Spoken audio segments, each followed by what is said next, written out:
জাতীয় ঐকমত্য কমিশনের সঙ্গে রাজনৈতিক দলগুলোর দ্বিতীয় পর্যায়ের সপ্তম দিনের বৈঠক আজ রাজধানী ফরেন সার্ভিস একাডেমিতে সকাল 10:30টায় বৈঠকটি শুরু হবে।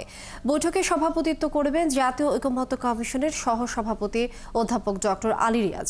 সংস্কার প্রস্তাবের অমীমাংসিত বিষয়গুলো নিয়ে আজ আলোচনা হবে। এর আগে দ্বিতীয় পর্যায়ের 6 দিনের বৈঠকে 9টি এজেন্ডা নিয়ে রাজনৈতিক দলগুলোর মধ্যে আলোচনা হয়। সবশেষ গত বুধবারের বৈঠকে সংবিধানের 70 অনুচ্ছেদ পরিবর্তনের বিষয়ে সব রাজনৈতিক দল একমত হয়।